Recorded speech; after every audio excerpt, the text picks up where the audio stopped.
I moved into the old farmhouse with my parents on a damp October afternoon, hoping its creaks and drafts would be nothing more than architectural quirks. The real estate agent glossed over the tarnished history.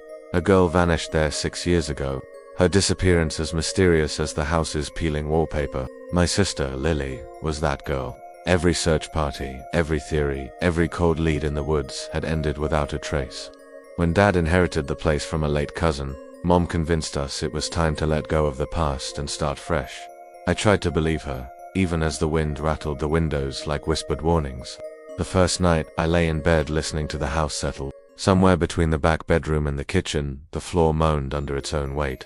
I traced the sound down the hallway and stood above the living room, where a single board looked newer than the others. Kneeling, I pressed my ear to the wood. For a moment, I heard nothing but my heartbeat, until a soft, lilting voice drifted up. "Ethan, help me." My blood froze. The name was unmistakable. Lily's voice, small and tremulous, carried the same innocent lilt it had when she was 10. Over the next days, I convinced myself I had imagined it. My parents assured me the place simply needed time to breathe. But every evening that whisper returned, stronger and more urgent, as though someone was pacing under the floorboards. I began sleeping with a flashlight under my pillow, my hands shaking whenever I felt the boards tremble. One afternoon, while unpacking boxes, I found Lily's favorite toy rabbit wedged between the joists near that loose board, its fur still dusty, its button eyes staring blindly. My chest tightened, and the world tilted. How had it ended up there? I tucked it back into the box and shoved it under my bed, but I couldn't escape the sensation that someone was watching. That night, fueled by a mixture of dread and determination, I took a crowbar downstairs. The house felt unbearably quiet as I dropped to my knees by the suspicious board. I hesitated only a second before prying it free. The wood cracked, sending splinters into the air, and a cloud of stale dust blasted my face. Below lay a narrow crawl space tinted by my flashlight's beam, just enough room to wriggle through. My breath caught, and I gripped the edge, every instinct screaming to pull back. But Lily's voice came again, desperate this time. "I'm under here, Ethan." I slid into the crawl space, the earth chill against my skin.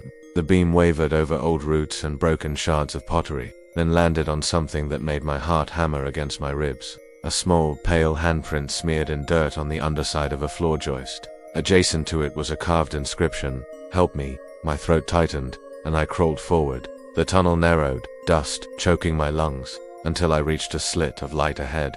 I emerged into a dirt chamber beneath the house, beams overhead and an open pit at its center, and standing on the far side was a figure too familiar to be real. She was slender, hair tangled with twigs and earth, her dress torn and faded. Her eyes met mine with a hollow pleading I recognized from every family photo. "Ethan," she whispered again, each syllable coated in fear. I surged toward her, but the ground trembled, and the edges of the chamber collapsed. With a thunderous groan, the dirt around my knees gave way, and I tumbled into the pit. I hit the bottom hard, pain radiating up my spine, and darkness rushed in as loose soil rained down through the broken floorboards above. When I came to, the world was a tight box of suffocating earth. My hands scrabbled against packed dirt, scraping desperately for a hold. Every breath tasted of clay and rot, and my flashlight lay dead beside me. Above my head, floorboards shifted, and wood creaked as if someone were settling in for a long wait. I shouted until my voice was hoarse, but the house swallowed every plea. Minutes, or was it hours, blurred together as panic clawed at my mind. My fingers bled where I'd attacked the earthen walls, and my clothes were stiff with grime.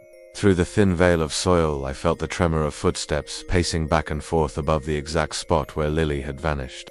In the muffled darkness, that soft, broken voice reached me one last time. I never left. My heart seized, and I realized she was telling the truth. She had never left this place, and now she had made sure I never would. The weight of the house pressed lower on my chest, and the last sliver of light vanished as the board above sealed itself shut. I pressed my palm to the cool wood, fingertips numb with shock, and understood that no one would ever suspect I was here. Buried alive beneath the farmhouse that had swallowed my sister and now claimed me too. The soil settled into silence, and I lay there, panting, trapped in the echo of her final whisper. There would be no rescue, no search parties, no glimmer of dawn. In the suffocating dark, I whispered back, "I'm here, Lily," but the only answer was the weight of the earth, and the knowledge that some voices should never find their way to the living world again.